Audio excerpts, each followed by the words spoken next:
Differentiate with respect to x cosec cube 1 by x square. Hello dears, topic continue है differentiation class 11, 12 और diploma के लिए। ये जो टॉपिक है कैलकुलस से है, ठीक है। cosec cube 1 by x square को डिफरेंशिएट करना है एक्स के रिस्पेक्ट में। ये जो cosec क्यूब दिया है ये किसके साथ लगा हुआ है? cosec के साथ लगा हुआ है, ना कि थीटा के साथ। और थीटा के रूप में क्या है? 1 by x square. So is equals to ये हुआ cosec 1 बाय एक्स स्क्वायर। अब हम इसका पूरा का क्यूब लिख सकते हैं, ठीक है, ये पूरा का क्यूब। अब फर्स्ट फंक्शन के रूप में क्या हो गया? ये जो क्यूब है ना, पावर 3 हो गया ये फर्स्ट फंक्शन। तो पहले डिफरेंशिएशन हम पावर का करेंगे क्योंकि पावर जो है फर्स्ट फंक्शन है। So is equals to d by d x. Power का डिफरेंशिएशन करेंगे तो ये पूरा लिखना होगा cosec 1 बाय एक्स स्क्वायर का क्यूब। अब पावर हटेगा, सेकंड फंक्शन के रूप में क्या रहा? cosec 1 by x square. ये पावर हटा गया, पावर हटा दिए यहां से, तो सेकंड फंक्शन के रूप में cosec 1 बाय एक्स स्क्वायर, ठीक है, इनटू तो cosec 1 बाय एक्स स्क्वायर का डिफरेंशिएशन करेंगे। सो cosec x का डिफरेंशिएशन जो होता है तो इसको लिखेंगे d by d x cosec 1 by x square, यानी कि यहाँ पे cosec का डिफरेंशिएशन हम कर रहे हैं। अब cosec हट गया, cosec हट जाएगा तो क्या बचा? 1 बाय एक्स स्क्वायर। अरे पावर तो पहले से हटाई ही नहीं कि cosec हटा के फिर पावर डाल दो, ठीक है।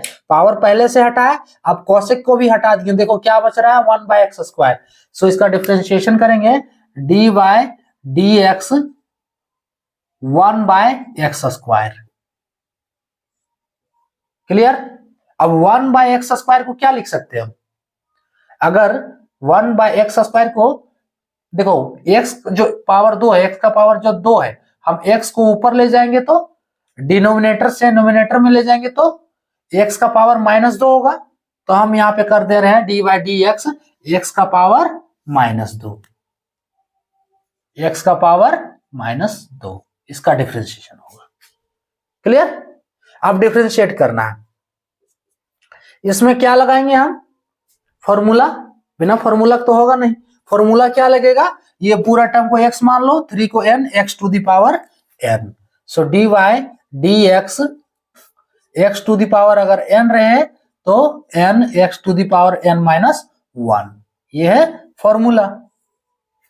सो n के रूप में 3 x to the power n minus 1, तो 3 into cosec 1 by x square to the power n minus 1, तो इसका power n minus 1,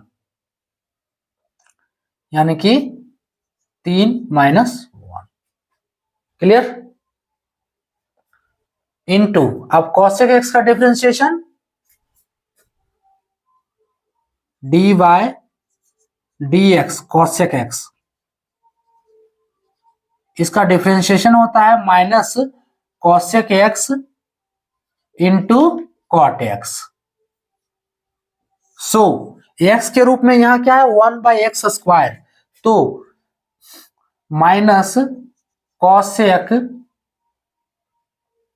1 by x square into cot 1 by x square, ये इसका डिफरेंशिएशन बनेगा। x का पावर -2, इसमें भी यही फॉर्मूला लगाना है, x to the power n वाला। सो पावर के रूप में क्या है? -2 है, ठीक है, x to the power n minus 1, तो -2 माइनस 1, इसका डिफरेंशिएशन ओवर हो गया। आप सिर्फ कैलकुलेशन इसका बचा। कैलकुलेशन आप भी कर सकते हो। देखो कैलकुलेशन में करना क्या है? सबसे पहले 3 cosec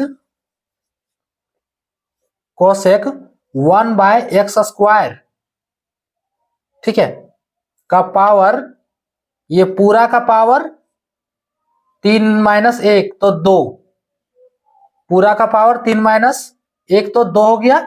cosec में पावर लगा हुआ है, आगे अभी समझ जाओगे। फिर into minus minus cosec 1/x² into cot ये रहेगा 1/x²। अब इसका देखना है -2, ठीक है, x का पावर -2 -1 तो -3 है ना, सॉरी यहाँ x नहीं दिए, -3।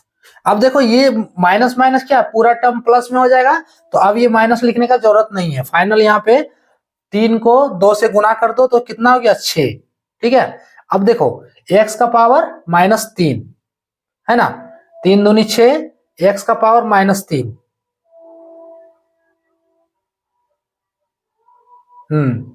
x का पावर -3। अब करना क्या है, देखो कोसेक 1/x² का पावर 2 और कोसेक 1/x² का पावर 1, समझ रहे हो, कोसेक 1/x² का पावर 2, ये कोसेक में है, ठीक है। इस पावर को आप हटा के यहां भी लिख सकते हो, कोसेक स्क्वायर का पावर 1/x², ये कोसेक स्क्वायर, हाँ, और थीटा के रूप में 1/x²। अगर ऐसे नहीं समझ में आ रहा था, ऐसे देखो यहां पे भी है तो कोई दिक्कत नहीं है। देखो यहां अब इस पूरे टर्म को हम x मान ले रहे हैं, तो x का पावर 2 हुआ और इस पूरे टाइम माइनस का काम खत्म हो गया, ठीक है, माइनस माइनस प्लस।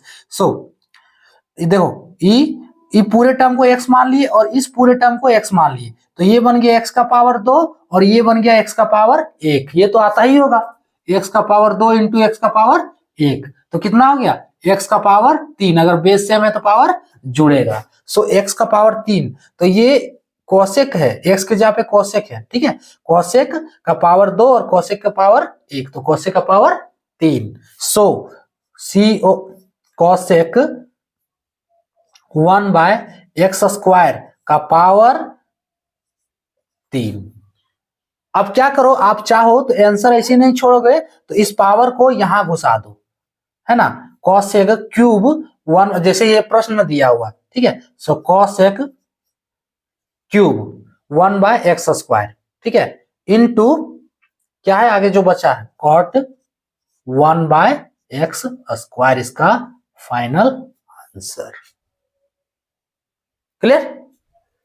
इसमें देखो करना क्या था, सबसे पहले जो ये क्यूब दिया ये कोसेक पे लगा हुआ है, थीटा पे नहीं लगा, ये ध्यान रखना है। तो इसको लिख सकते हैं कोसेक 1/x² का पावर 3। अब इसमें सबसे पहला डिफरेंशिएशन पावर का, फिर पावर हट जाएगा सेकंड फंक्शन में, कोसेक का डिफरेंशिएशन, फिर कोसेक हट जाएगा थर्ड फंक्शन में, 1/x² का डिफरेंशिएशन। 1/x² को लिख सकते हैं x का पावर -2। अब देखो कोसेक 1/x² का पावर क्यूब, यानी कि इसमें फॉर्मूला लगेगा ये पावर वाला x⁴n, इसमें भी लगेगा x⁴n, और कोसेक x का differentiation minus cosec x into cot x। Formula लगा के डिफरेंशिएट किए हैं, उसके बाद कैलकुलेशन करना है। यहाँ कोसेक का पावर 2, कोसेक का पावर 1, तो कोसेक का पावर 3 हो गया, माइनस माइनस ये इंटू किए तो प्लस में कन्वर्ट हो गया, ठीक है, 3 दूनी 6 और x का पावर -3 ये लिख दिए। सो ये हो गया आपका फाइनल आंसर। क्लियर। तो ये था टॉपिक। जय हिंद।